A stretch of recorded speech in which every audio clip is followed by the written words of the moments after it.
Shalom, Pak. Silakan. Saya senang sekali dengar sedikit buntutnya, bicengnya Pak David yang mengatakan bahwa penghakiman yang terakhir, pembalasan itu nanti di akhir zaman. Ini yang sedang kita bicarakan sekarang. Kita kan sudah sampai ke cawan murka Allah. Ini cawan murka Allah ini kan penghakiman Allah di akhir zaman yang dia sudah tahan, dia sudah bersabar ribuan tahun untuk tidak menghajar dan menghakimi orang-orang yang jahat sekali, berabad-abad, bermilenium, dibiarin saja kayaknya, ya, yang bikin gemes kita gitu ya. Tetapi akhirnya ditumpahkan pada cawan murka Allah ini. Jadi memang ini penghakiman terakhir pada orang-orang yang jahat. Karena itu, saudara dan saya tidak termasuk orang jahat, maka kita akan termasuk dari orang yang akan diselamatkan Allah. Ada dua penafsiran tentang penyelamatan Allah di akhir zaman untuk orang benar. Adalah satu, rapture. Kedua adalah kita tidak di rapture, tetapi kita disembunyikan oleh Allah di padang gurun. Ayatnya jelas sekali, disembunyikan di padang gurun, di mana kita tidak bisa dijangkau oleh ular jahat itu. Itu kita dipeliharakan, saya bayangkan seperti ketika bangsa Israel dipeliharakan Allah di padang gurun 40 tahun. Ya, kita makan kenyang, disediakan semuanya oleh Allah, tidak kurang sesuatu apapun, tidak terganggu oleh eksistensi antikris. Ya, itu yang kita harus usahakan. Ya, rasanya sama, persyaratan untuk kita di rapture atau disembunyikan di padang gurun kurang lebih sama, yaitu kita mesti hidup berkenan di hadapan Allah.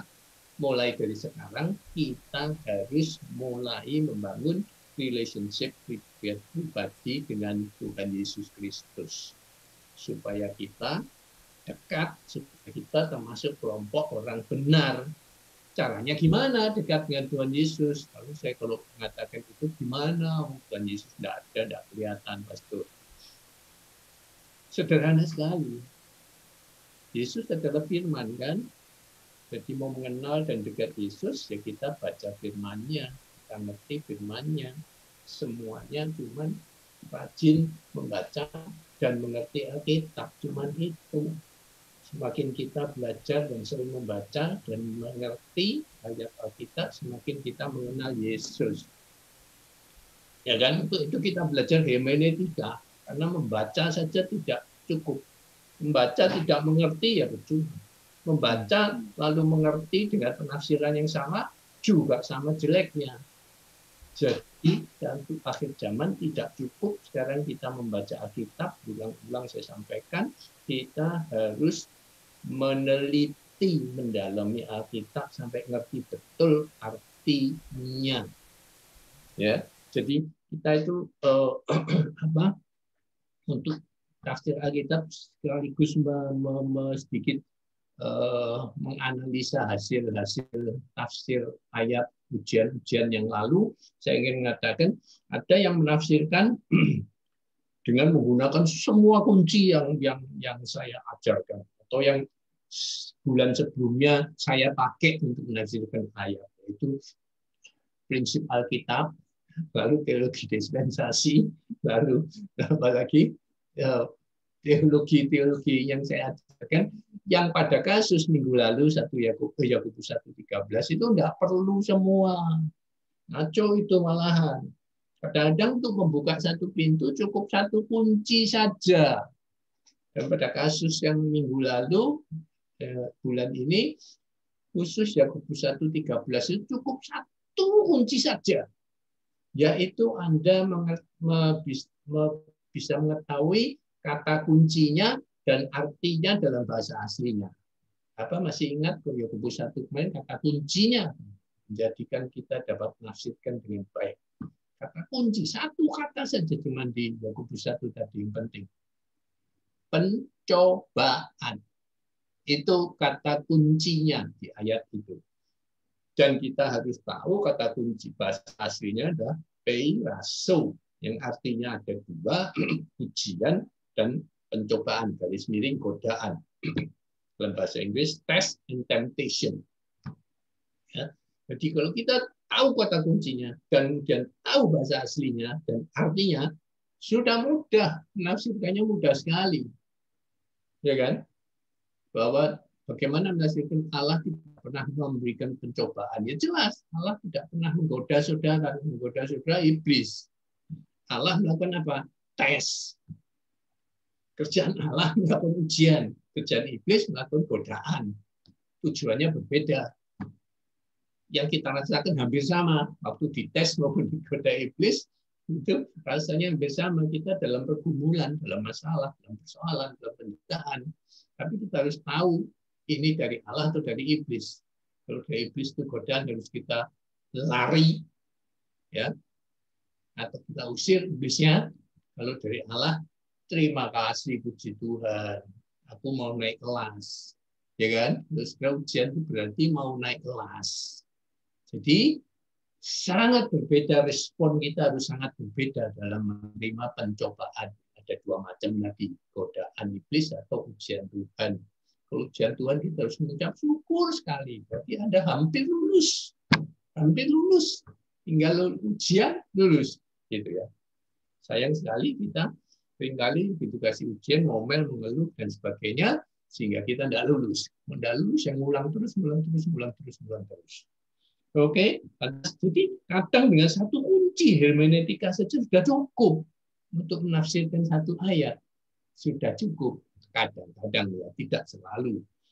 Paling-paling hanya perlu ditambah ayat pendukung lainnya yang mendukung penafsiran kita tentang ujian itu apa artinya, tentang godaan itu apa, itu ada ayat-ayat pendukungnya masing-masing. Ya, tapi sekali lagi pintu masuknya, khususnya kemarin yang Yakobus 1:13 tadi, itu ada di bahasa asli PI Rasul tadi. Oke. Nah, kalau mau belajar lebih dalam lagi, ayo. Saya tadi mengatakan tidak cukup membaca dengan teliti, tapi nantinya Anda harus melakukan penelitian, riset namanya, riset. Tidak cukup baca dengan teliti, tapi melakukan riset Alkitab. Bagaimana caranya? Wah, kalau dulu mesti repot sekali. Mesti ke perpustakaan, berjam-jam cari di sana, membaca, menyatet, ya. Susah sekali lah zaman dulu. Dan kalau kita cari satu topik tertentu, ke perpustakaan belum tentu dapat, banyak nggak dapatnya. Karena terbatas sekali, namanya perpustakaan yang terbatas. Sekarang kita punya perpustakaan yang sangat-sangat canggih, yang gratis. Ada yang tahu di mana tempatnya perpustakaan itu? Mulanya pakai huruf G nggak? Pakai M. Mbah Google. Betul. Tapi saya bilang Mbah Google, saya menyatakan. Karena ini simbah yang benar-benar ilmu pengetahuannya atau informasinya sangat-sangat hampir tidak terbatas. Ya Mbah Google itu sekarang dewa kipasnya. lagi ramai dewa kipas di Indonesia. Ada orang catur ikut tandingan bohongan pakai komputer. Aduh, parah sekali Indonesia. Oke, kita lanjutkan. Kita sudah sampai tadi menyambung pengajaran Pak David. Pada akhir zaman ada pembalasan penghakiman terakhir dari Allah yang kita sudah sampai dan kita sedang pelajari. Ya, oke. Kita sampai di sini. Ya. Wahyu 15 ayat 1, dan aku melihat suatu tanda lain di langit, besar dan ajaib, 7 malaikat dengan 7 malapetaka terakhir.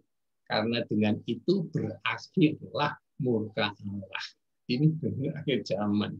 Murka Allah sudah ditunda ribuan tahun, ini kemudian dilimpahkan, dilepaskan, dan dia menjadi tenang. Ya. Setelah ini baru Tuhan Yesus datang, saudara. Oke, jadi ini untuk mengingatkan kembali, akhir zaman ada 3 tingkatan, 3 fase. Kita harus tahu betul sistematika ini supaya kita tidak sesat. Ya, mulai dengan 7 meterai Allah, bagian apa sih 7 meterai dibuka. Lalu ternyata cuma 6 meterai yang ada peristiwa-peristiwa yang disebutkan terjadi. Meterai ke-7 itu sebenarnya adalah terdiri dari 7 sangkakala. Ya, meterai ke-7 sendiri bukan suatu peristiwa, tapi ada 7 peristiwa. Sangkakala 1, 2, 3, 4, 5, 6, dan kembali lagi pada tingkat kedua, akhirnya itu ada sangkakala ke-7 yang terdiri, lagi-lagi terdiri dari 7 cawan murka Allah. Oke? Jadi kita harus ngerti betul sistematika akhir zaman.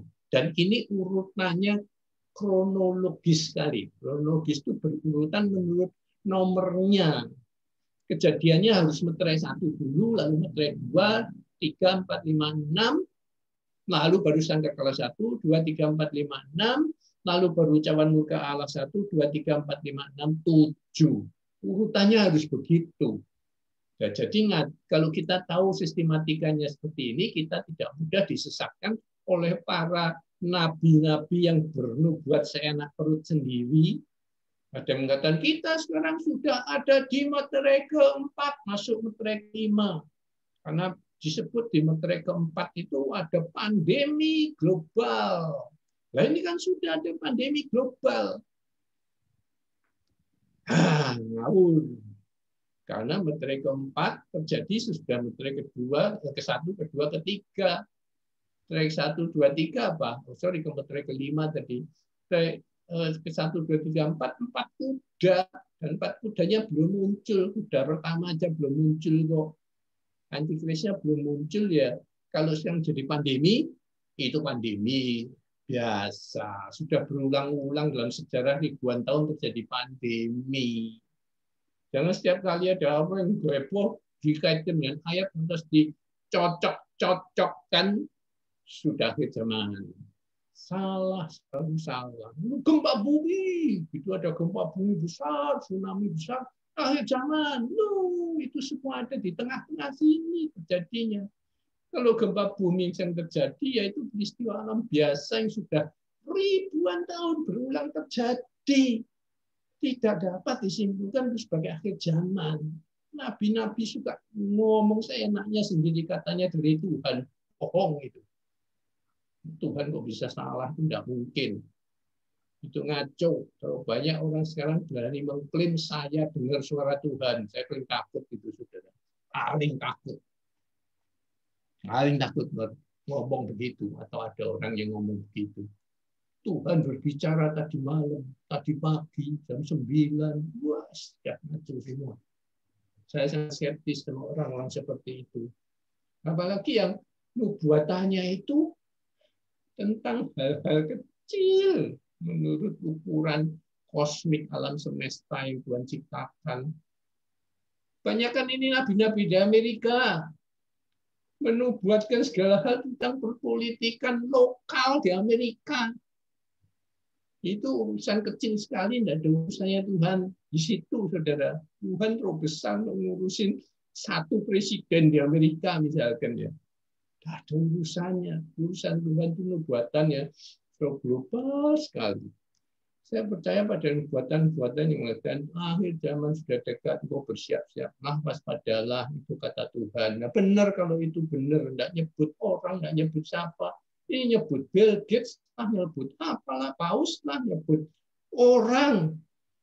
Tidak ada urusannya orang-orang kecil itu sama nubuatan akhir zaman, saudara. Ada umumnya seperti itu. Jadi setelah meterai ke-7 itu kita mulai masuk masa kesusahan. Ini penafsiran sekali lagi ya. Ya kita tidak ada, tetapi dikatakan kalau sudah meterai ke-7 mulai kita mulai susah. Karena meterai sebelumnya itu antikris masih pura-pura baik. Masih pura-pura baik. Masih dia berperan dan berakting seperti Tuhan Yesus Kristus. yang penuh kuasa dan segala macam yang kita sukai. Lalu mulai meterai ke-7 itu dia mulai buka topengnya. Kita akan mulai masuk masa kesusahan. Dia mulai mengkhianati perdamaian dengan Israel dan dia mulai memerangi dan memusuhi semua orang percaya. Setelah masuk tahap kedua, yaitu 7 sangkakala, ya, ada urutannya, kita sudah belajar satu persatu, dan terakhir kita masuk tingkat yang ketiga dari akhir zaman, tingkat terakhir, fase terakhir, yaitu 7 cawan murka Allah. Dan ini banyak orang menafsirkan sebagai masa kesusahan besar. Kalau yang di atas tadi masa kesusahan, sekarang kita masuk masa kesusahan besar. Ya, bahasa Inggrisnya masa kesusahan disebut tribulation. Masa kesusahan besar itu disebut the Great Tribulation. Oke, dari istilah tribulation inilah kemudian nanti kita akan bahas penafsiran tentang rapture. Rapture sampai sekarang masih ada 3 kubu teolog, 3 kubu penafsiran yang berbeda, yaitu rapture pada penafsiran pertama disebut pre-trib, doktrin pre-trib, doktrin pre-tribulation, doktrin sebelum masa kesusahan. Ya, artinya kita diangkat sebelum masa kesusahan. Kemudian ada yang membantah dan mengatakan, oh tidak, kita akan mengalami sebagian dari meterai awal dari akhir zaman, kita akan mengalami, lalu di tengah-tengah itu, semua ada dasar ayatnya, nanti kita bicarakan sedikit. Di tengah-tengah itu kita baru diangkat, itu yang disebut doktrin mid-trib. Itu kita diangkat pada masa di tengah masa kesusahan, atau di antara masa kesusahan dan masa kesusahan besar. Itu kita diangkat. Yang terakhir, doktrin post-trib percaya bahwa kita akan mengalami seluruh akhir zaman itu sampai kedatangan Yesus yang kedua, di mana kita dijemput oleh Tuhan Yesus Kristus, kita diangkat, orang-orang kudus diangkat. Lalu gimana? Kita susah dong mengalami masa kesusahan dan masa kesusahan besar. Tidak, kabar baiknya tadi ada ayat yang mengatakan kita akan disingkirkan oleh Tuhan ke padang gurun, supaya kita tidak mengalami penyiksaan yang sangat dahsyat dari antikris, karena dikatakan pada zaman itu kesusahannya begitu besar sehingga tidak seorang pun yang dapat tahan. Artinya apa itu? Artinya kalau Tuhan tidak intervensi pada masa kesusahan antikris menganiaya orang Kristen, maka seorang Kristen nanti akhirnya akan murtad dan ikut antikris karena tidak tahan. Jadi harus ada solusi, saudara. Ya, Tuhan sudah memberikan solusinya. Percayalah, sekali lagi, setiap kali mendengar khotbah pengajaran akhir zaman, seringkali kita ketakutan, tapi selalu ada kabar baiknya. Ya, ini kabar baiknya. Kalau benar-benar ikut Tuhan, mulai dari sekarang mulai dibangun pengertianmu akan dan pengenalanmu akan Yesus Kristus secara pribadi melalui belajar firman-Nya sungguh-sungguh, maka engkau akan masuk dalam kelompok orang-orang yang diselamatkan oleh Tuhan. Apakah itu melalui rapture, apakah itu melalui disingkirkan kepada gurun, tidak masalah, ya kan? Yang penting kita disingkirkan, tidak perlu mengalami masa kesusahan besar. Karena memang 7 zaman murka Allah ini khususnya ditujukan untuk penghakiman, mengadili, supaya Allah yang dikatakan maha adil dan maha kasih itu benar-benar apa adanya, karena dia menghakimi dengan adil. Orang yang bersalah dihajar habis di 7 cawan murka Allah ini. Oke, bukan untuk kita. Ini bukan penghukuman untuk kita.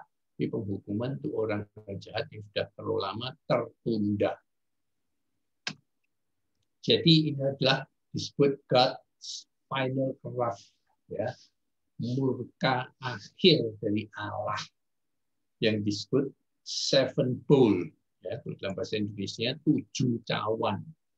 Karena apa? Karena dikatakan nanti murka Allah itu seperti cawan yang ada segala macam murka Allah di situ. Ini tentu arti simbolis, dan malaikat membawa cawan itu kemudian ditumpahkan ke atas bumi. Ya, sekali lagi ini penafsiran secara simbolis, bukan benar-benar pakai cawan kemudian berisi apa begitu entah ditumpahkan ke bumi, tapi ini simbolis. Semuanya ada di Wahyu 15 pasal 15 dan 16. Mari kita pelajari satu persatu. Cawan pertama, bisul yang jahat pada mereka yang mempunyai tanda binatang itu. Jelas ya saudara, hanya orang yang punya tanda binatang itu 666 di dahi atau di tangannya akan terkena, akan dihajar oleh penyakit bisul jahat yang sangat menyiksa itu, painful sores, ya, sakit sekali, nyeri sekali terhadap mereka yang ada tanda 66-nya. Sehingga kalau saudara tidak punya tanda itu, atau Anda tidak berada di tempat yang antikris berkuasa, kita ada di padang gurun, yang kita tidak kena. Wahyu kematian semua makhluk di laut, Wahyu 16 ayat 3 berkata, dan malaikat yang kedua, ini sekarang cawan kedua, ya, kita sudah masuk cawan kedua. Tapi cawan pertama adalah bisul, yang sangat mengerikan, belum pernah ada sebelumnya. Ya. Di akhir zaman nanti banyak barang baru. Karena itu banyak orang yang terus menyimpulkan barang baru, corona, COVID-19 dianggap akhir zaman. Enggak, corona sudah barang lama. Ya, sudah barang lama. Sudah ada dulu SARS, ya, Severe Acute Respiratory Syndrome, itu juga penyebabnya virus corona B. Persis virusnya, hanya sudah bermutasi. Lalu SARS sudah bermutasi menjadi MERS, ya, Middle East Respiratory Syndrome, juga sama menyerang pernapasan seperti pneumonia, penyebabnya sama, virus corona B, cuman strainnya berbeda. Oke, jadi sekarang yang ketiga sudah virus corona B itu menyerang manusia. Sekali ini lebih dahsyat, lebih lama. Kalau dulu hanya bersifat endemis, sekarang pandemis. Pandemis itu artinya global semua kena. Ya. Dan kalau dulu vaksin belum ditemukan aja sudah lenyap sendiri. Gitu. Jadi tidak terlalu kuat penyebaran dan penularannya tidak terlalu dahsyat. Terus sekarang ini penularannya sangat dahsyat sehingga tidak ada jalan lain kecuali harus protokol kesehatan ditambah vaksin. Oke, kali lagi saya melihat tanda-tandanya ini akan terus kita hidup dengan virus corona ini. Dan kita harus hidup terus kelihatannya dengan semua protokol kesehatan. Kita tidak akan bisa lepas dari masker, cuci tangan, jaga jarak, dan vaksin terus berulang-ulang mungkin sampai akhir zaman. Spekulasi saya mengatakan ini tidak akan berakhir sampai akhir zaman karena gila sekali ini virusnya terus bermutasi dan vaksinnya sampai sekarang saudara yang sudah ketahui kalau dulu vaksin rata-rata yang ideal dan bagus ditemukan setelah 10-20 tahun itu hasilnya sekali vaksin jebret seumur hidup sudah kebal. Cacar misalnya. Kali jebret sudah membekas seumur hidup, habis seumur hidup yuk kebal sama cacar. Tapi sekarang makin ke sini vaksin semakin pendek umurnya untuk menjaga kekebalan. Mungkin salah satu penyebab karena virusnya terus bermutasi lebih cepat, lebih dahsyat. Kita ini seperti maling sama polisi, ya, berkejaran terus maling dan polisi itu ya. KPK dengan koruptor terus berkejaran.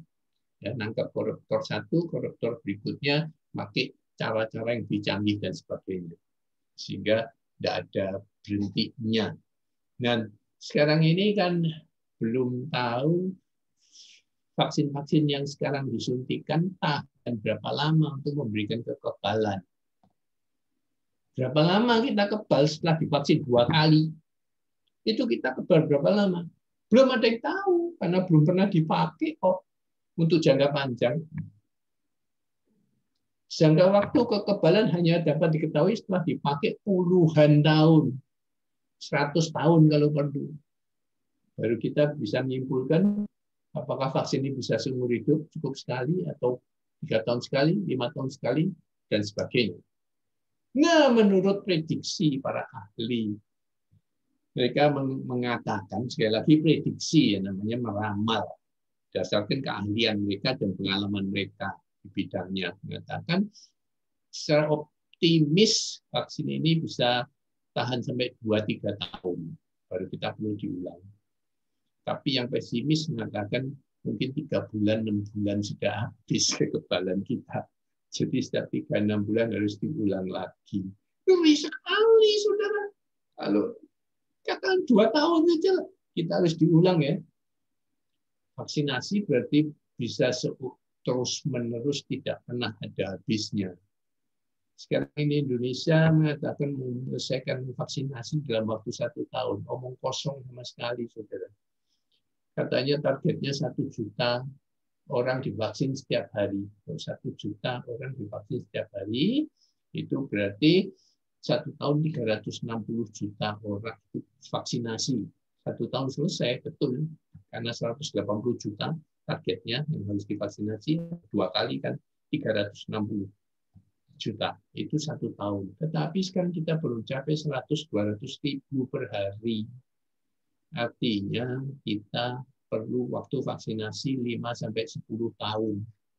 Nah, kalau 5-10 tahun baru selesai, itu berarti tidak pernah selesai, karena 2 tahun sudah harus ada yang diulang lagi. 2 tahun sudah ada yang diulang lagi. Masih banyak yang belum divaksin, yang mengulang 2 tahun sudah ngantri. Kapan selesainya? Ini yang disebut mungkin sampai akhir zaman kita akan terus hidup dengan corona dan vaksinasi, dan tadi itu masker, cuci tangan, jaga jarak.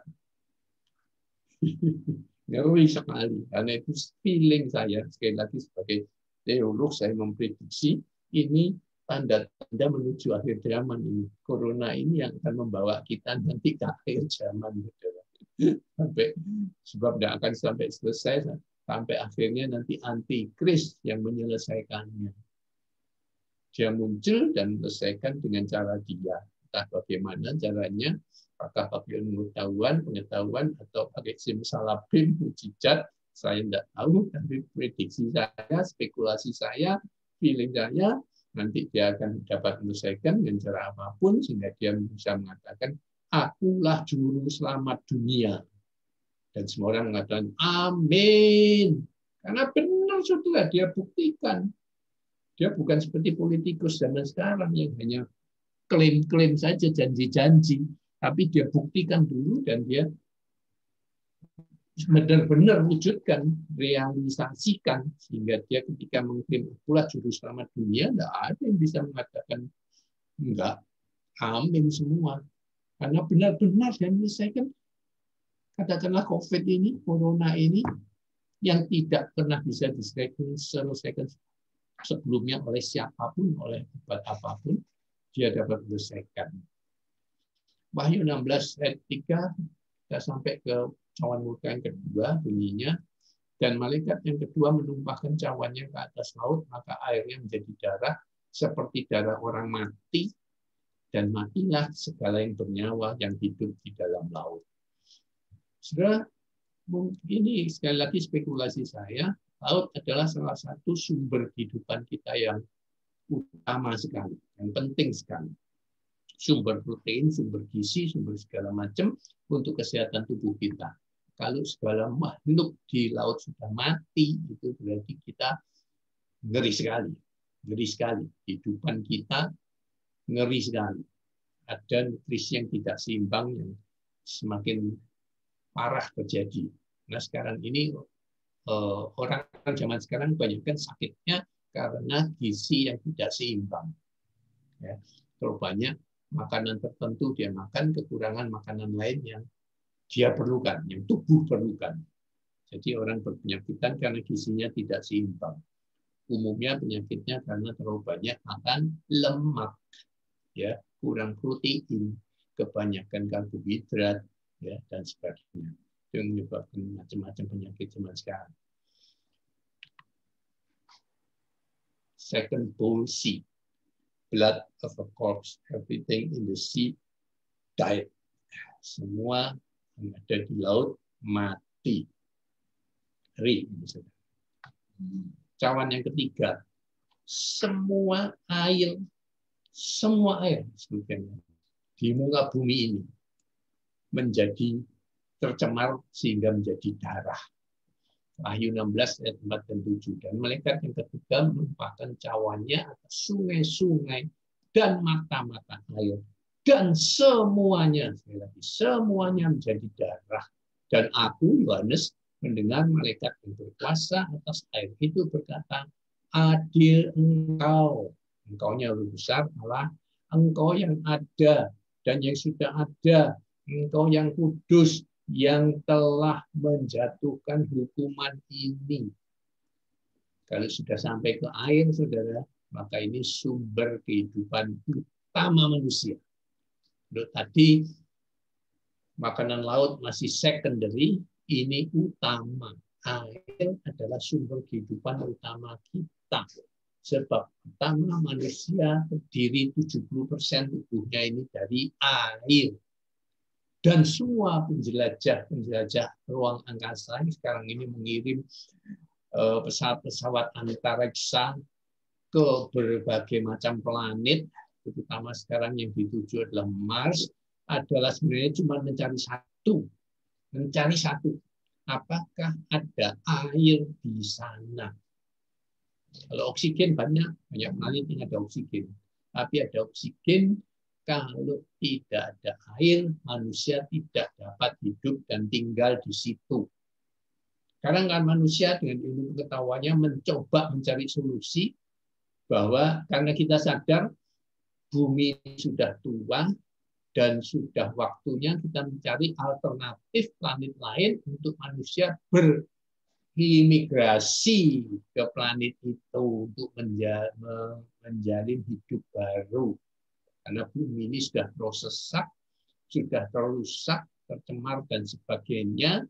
Akhir dari daya dukung bumi ini sudah dekat, maka manusia mencari jalan keluar ke planet lain. Dan yang dicari cuma satu, air. Apakah ada air? Kalau ada air, itu kemungkinan kita akan melanjutkan penelitian untuk bisa pindah ke sana. Itu ilusi manusia. Saya pikir ini bukan rencana Tuhan, tapi ya, bukan rencana Tuhan. Ini adalah mencari solusi atas kiamat dunia. Ya. Dan saya berpikir kan dunia ini suatu pasti akan kiamat, pasti cepat atau lambat. Ya. Karena itu kita harus cari alternatif planet lain. Rasanya itu tidak ada di Alkitab. Kita disuruh seperti itu. Ya. Selesai, ini bumi selesai, kita selesai.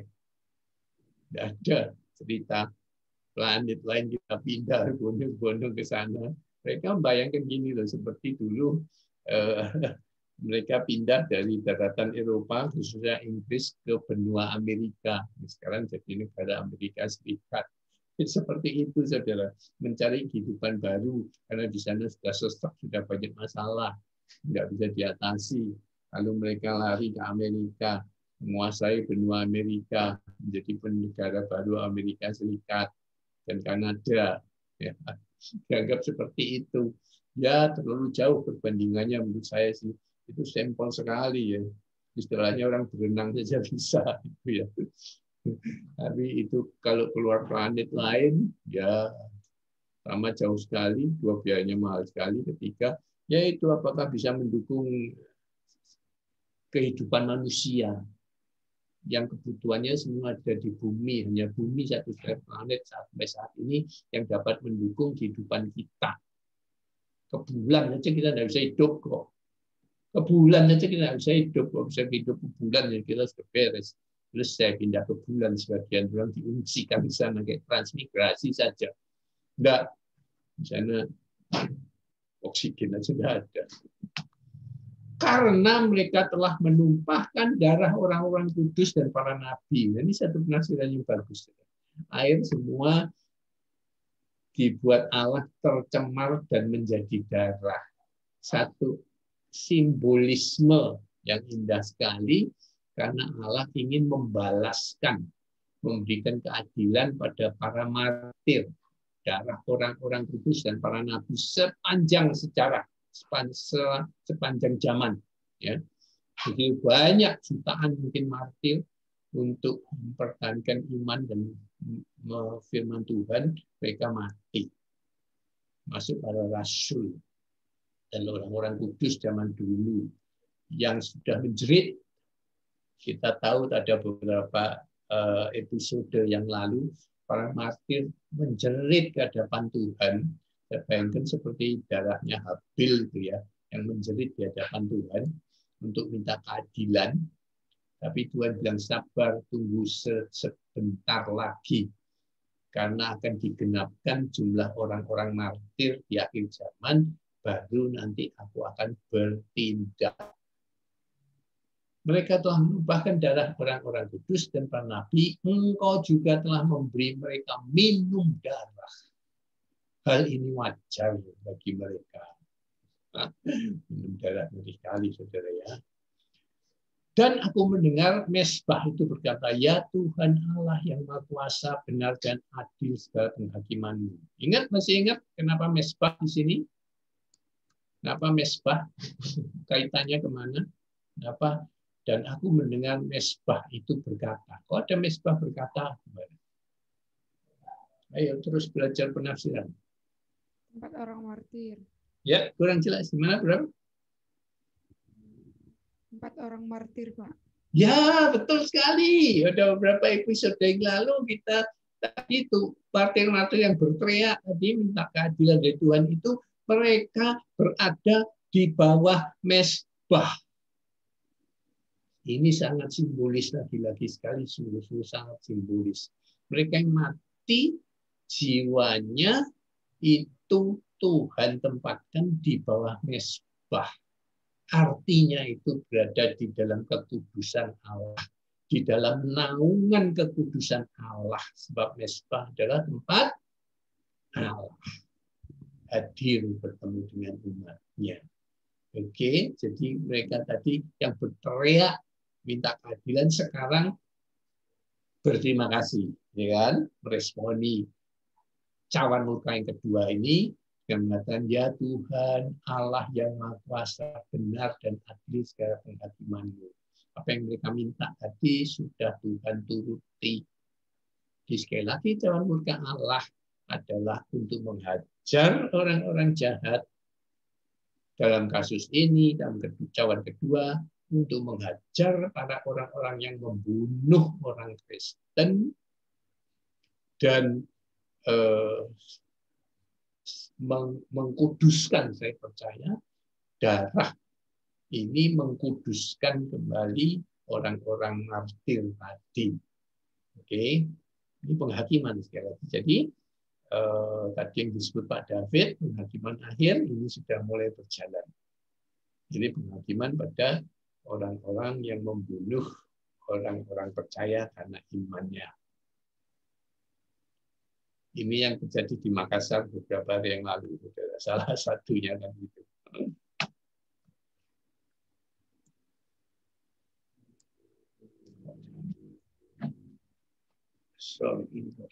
Lompat.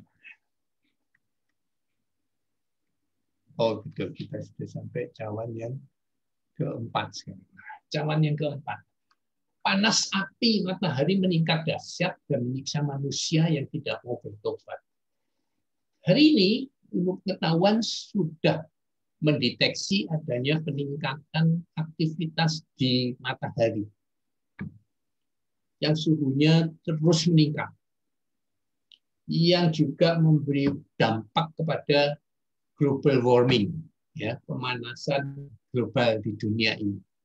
Jadi pemanasan global bukan hanya terjadi karena polusi dan segala tingkah laku manusia yang ada di bumi ini, tapi juga karena adanya peningkatan aktivitas di matahari yang sudah dideteksi oleh ilmu pengetahuan yang itu memperparah global warming-nya atau mempercepat terjadinya global warming. Pemanasan global sudah tahu ya, isu yang sekarang ini sedang dahsyat sekali karena ulah manusia mengeksploitasi bumi ini secara berlebihan demi ketamakan manusia itu sendiri. Padahal Tuhan sudah memang memerintahkan mengeksploitasi bumi, bukannya salah, ya. Itu Tuhan perintahkan. Memang bumi ini sudah diberikan kepada manusia untuk dieksploitasi untuk kesejahteraan umat manusia. Ya. Jadi tidak salah, tetapi yang salah adalah Tuhan perintahnya mengatakan bahwa manusia harus mengusahakan dan memelihara bumi ini. Itu perintahnya. Itu yang disebut dominion mandate. Mandat yang diberikan oleh Tuhan kepada manusia untuk berkuasa atas bumi ini. Dia dapat mengeksploitasi, menggali segala kekayaan yang ada di bumi ini untuk kemanfaatan manusia, itu boleh. Tetapi ada dua kata kerja yang Tuhan pakai dalam perintahnya. Menggali dan memelihara. Menggali dan memelihara bumi ini. Berarti bukan mengusahakan, jadi bukan hanya mengusahakan, tetapi juga memelihara. Ada dua kata kerja yang penting. Contohnya yang paling klasik adalah kalau kita mengusahakan hutan, kita memotong pohon-pohon di hutan, kita juga harus menanam kembali hutan itu.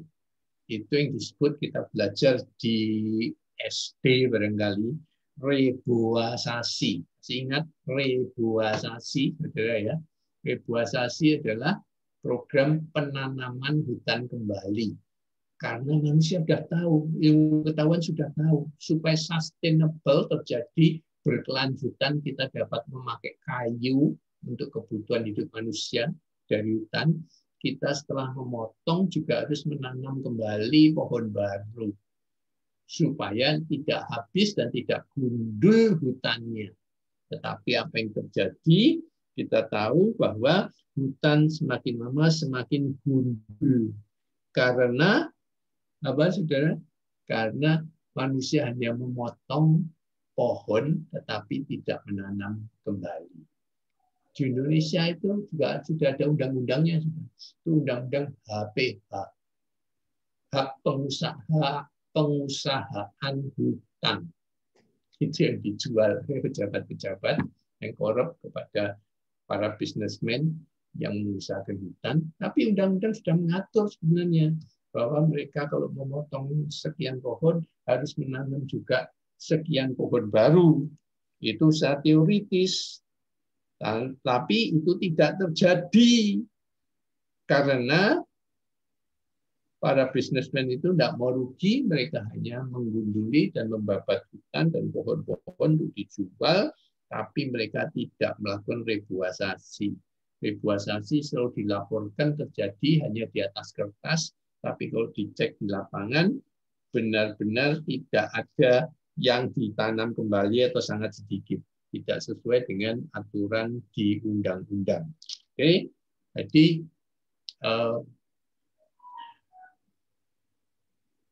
dalam kaitan ini sebenarnya panas bumi yang meningkat karena dosa ketamakan manusia. Ya, oke. Wahyu 16. 89 mengatakan, dan malaikat yang keempat menumpahkan cawannya ke atas matahari. Wah, sekarang malaikatnya terbang ke matahari, saudara. Menumpahkan cawannya ke matahari dan kepadanya diberi kuasa untuk menghanguskan manusia dengan api. Jadi cawan itu semacam perintah Tuhan kepada matahari untuk menghanguskan manusia dengan panas apinya yang dimiliki oleh matahari tadi. Matahari yang kita kenal sebagai planet sumber api, sumber panas yang sebenarnya Tuhan ciptakan untuk kehidupan kita. Kita perlu panas, ya. Kita perlu energi. Panas itu energi. Masak apapun kita perlu api. Dan manusia dihanguskan, tapi akhir zaman akan dosisnya berlebihan panasnya, tidak sesuai dengan yang dirancang semula untuk kehidupan manusia yang layak, tapi pada akhir zaman dipakai Tuhan untuk menghanguskan manusia dengan panas api yang dahsyat sampai mereka menghujat nama Allah yang berkuasa atas malapetaka itu, dan mereka tidak bertobat untuk melihat Dia. Sebenarnya masih ada harapan dari Allah sedikit. Dengan cawan murka ini masih ada manusia yang bertobat. Tetapi ayat ini menegaskan bahwa itu, anak sekarang bilang apa? PHP ya, PHP, pengharapan palsu, pengharapan palsu. Allah punya pengharapan masih tetap mau bertobat kalau dihajar. Tapi manusia kayaknya kalau diajar semakin nekat, semakin bandel, semakin menghujat Allah. Itu sifat manusia. Nah, gambaran dari cawan murka yang keempat ini. Malaikat membawa cawan, terbang ke matahari, ditumpahkan ke matahari, supaya matahari lebih panas kali ya.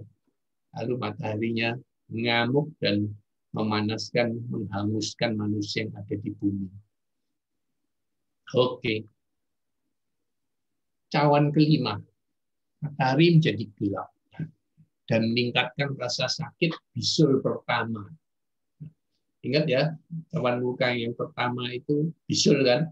Hanya disebut di sini meningkatkan rasa sakit bisul pertama. Matahari menjadi gelap. Dulunya panas, saudara. Panas menyiksa, mematikan, sekarang tiba-tiba gelap. Hal ini menimpa binatang dan kerajaannya, tetapi mereka tidak mau bertobat. Ya, binatang apa siapa saudara ini binatang? Menimpa binatang ini apa? Penafsirannya. Antikris. Antikris, betul sekali, bagus. Harus sekarang harus tajam nih. Sekali melihat kata binatang jelas ini antikris. Bab ini ditujukan pada antikris. Nah, saya lebih menafsirkan kata menjadi gelap ini lebih secara alegoris. Tahu alegoris ya saudara? Lebih secara kiasan. Bukan mataharinya benar-benar menjadi gelap, kelihatan mata jadi gelap, redup seperti kalau gerhana matahari. Tidak. Saya mungkin lebih menafsirkan ini secara alegoris, artinya kegelapan menguasai dunia. Kuasa kegelapan menjadi berkuasa penuh seakan-akan. Ya. Kejahatan memuncak pada saat ini. Oke, itu tafsiran saya. Spekulasi sekali lagi karena ini sangat bisa ditafsirkan secara harfiah ataupun secara simbolis.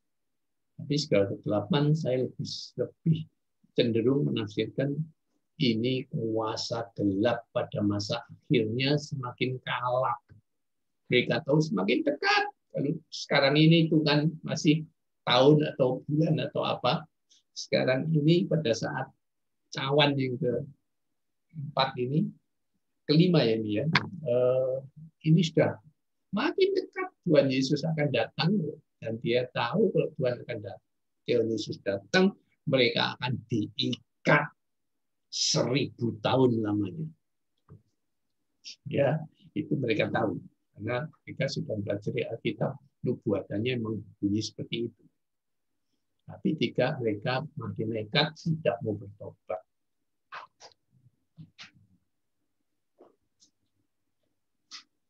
Oke, cawan kelima. Gambarannya seperti ini.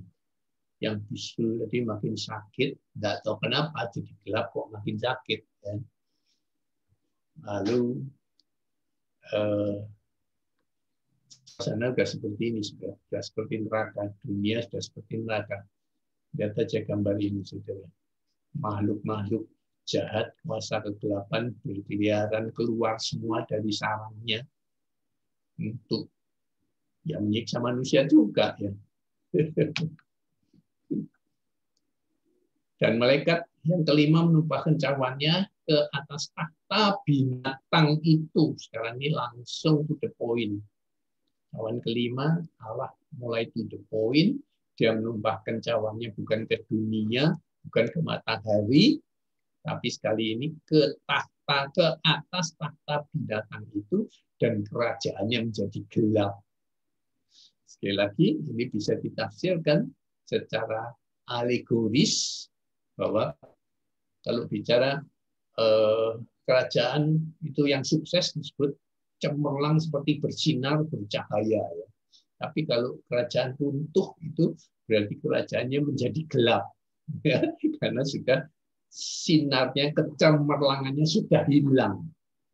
Dan mereka menggigit lidah mereka karena kesakitan. Ini akibat cawan ini juga membuat sakit mereka. Dan mereka menghujat Allah yang di surga karena kesakitan dan karena bisul mereka. Tetapi mereka tidak bertobat dari perbuatan-perbuatan mereka. Luar biasa. Tuhan kasih kesempatan terus. Tuhan ini terlalu baik. Kita mengatakan dalam hidup ini kita selalu mendapatkan the second chance. Saya mengatakan Tuhan memberikan pada setiap daripada kita bukan second chance lagi, berkali-kali tidak kehitung berapa chances-nya, saudara.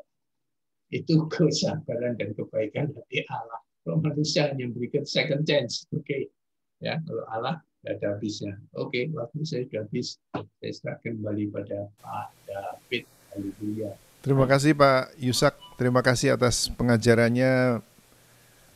Ini mengajar kita adik-adik semua ya, harus kalau mempelajari Alkitab harus teliti, harus dibaca. Makanya bukan cuma dibaca kayak seperti kita baca buku, tapi harus direnungkan, dimeditasi, dan kadang-kadang satu firman itu bisa bertahun-tahun kita terus baca begitu ya. Terima kasih, itu sekarang kita diajar untuk menelaah, untuk menganalisa, dan untuk supaya terjadi membawa berkat bagi kehidupan kita semua. Yuk kita tutup hari ini, dan salah satu adik-adik mau berdoa. Baik, mari kita satu dalam doa.